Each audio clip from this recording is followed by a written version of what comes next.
नमस्कार। हिंदी साहित्य का जो आसमान है ना, उसमें तारे तो बहुत हैं, पर सूरज सूरज बस एक ही है। आज बात होगी उन्हीं महाकवि सूरदास की, और हम चलेंगे उनकी जिंदगी और उनकी कमाल की रचनाओं की दुनिया में।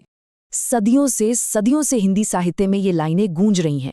और जरा सोचिए क्या कमाल की बात कही गई है। ये बस कोई मामूली दोहा नहीं है, ये तो एक तरह का कह लीजिए एक स्टैंडर्ड सेट कर दिया गया है कि भाई अगर लिटरेचर एक पूरा आसमान है तो उसमें सूरज तो सूरदास ही हैं, तुलसीदास चांद हैं और बाकी जितने भी कवि हैं वो बस टिमटिमाते हुए तारे।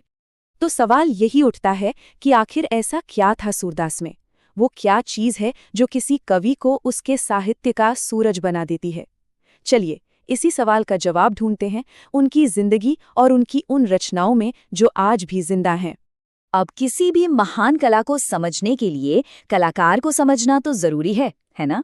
तो चलिए पहले सूरदास की कहानी जानते हैं, वो इंसान जिसके मन से ये कविताएं निकली।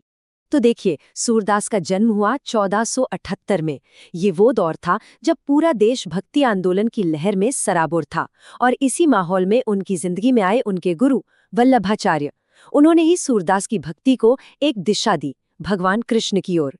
और बस यहीं से वो साहित्यिक सफर शुरू हुआ जो 1583 में उनके निधन तक चलता रहा।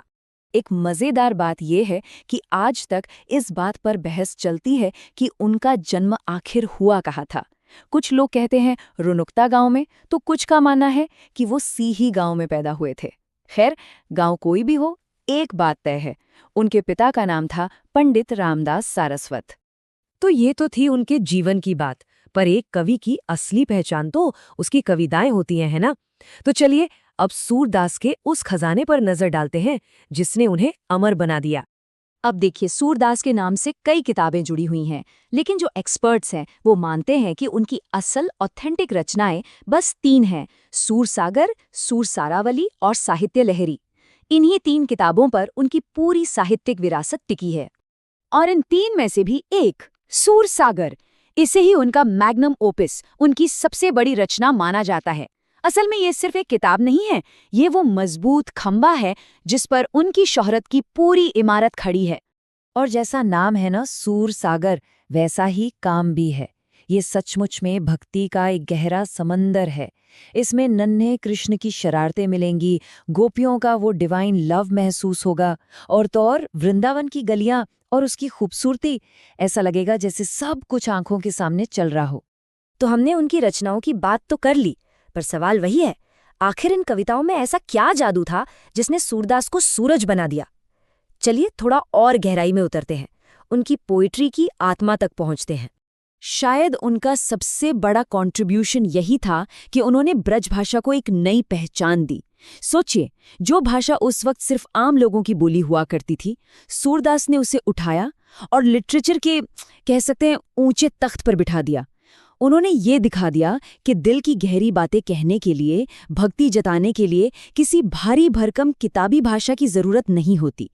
अब इंडियन पोएट्री में एक कॉन्सेप्ट है रस का। रस मतलब वो फीलिंग, वो इमोशन जो कोई कविता सुनकर या पढ़कर हमारे अंदर जागता है।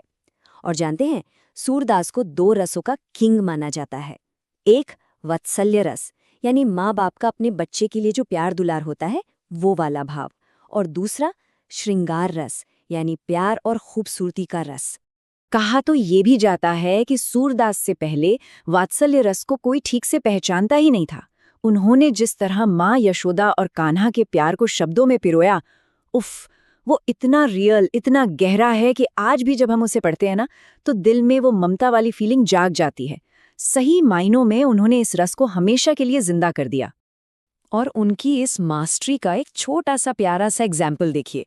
ये लाइन, मैया कबही बढ़ेगी चोटी। यहाँ छोटे से कान्हा अपनी माँ यशोदा से कितनी मासूमियत से पूछ रहे हैं, माँ मेरी ये चोटी लंबी कब होगी? बस ये एक छोटी सी लाइन माँ और बेटे के बीच के उस गहरे प्यारे रिश्ते को कितनी खूबसूरती से हमारे सामने रख देती है। तो देखिए, उनकी भाषा, उनके इमोशंस, उनकी भक्ति, इन सब ने मिलकर हिंदी लिटरेचर पर एक ऐसी छाप छोड़ी जो मिट ही नहीं सकती। तो चलिए अब ये देखते हैं कि लिटरेचर की हिस्ट्री में उन्हें जगह कौन सी मिली है। उनके गुरु थे ना वल्लभाचार्य, उन्होंने कृष्ण भक्ति के अपने 8 सबसे बेस्ट कवियों का एक ग्रुप बनाया था। इसे कहते थे अष्टछाप। और इन 8 में सूरदास को सबसे ऊपर माना जाता था, नंबर 1। उन्हें टाइटल मिला अष्टछाप का जहाज। क्यों? क्योंकि जैसे एक जहाज सबको लेकर समंदर पार कराता है, वैसे ही माना जाता था कि सूरदास अपनी कविता से सबको भक्ति के सागर में पार कराने में सबसे आगे थे। तो चलिए वापस उसी पहले सवाल पर लौटते हैं। सूरदास हिंदी साहित्य के सूरज क्यों हैं? शायद इसका जवाब यही है। कहते हैं कि उनकी दुनिया देखने वाली आंखें तो बंद थी, लेकिन उनके मन की आंखें, उनकी श्रद्धा की आंखें पूरी तरह खुली थीं। और उन्हीं आंखों से उन्होंने कृष्ण लीला का जो उजाला देखा, जो रोशनी महसूस की, बस उसी रोशनी को अपनी कविताओं के जरिए पूरे हिंदी साहित्य पर बिखेर दिया और उसे हमेशा हमेशा के लिए रोशन कर दिया।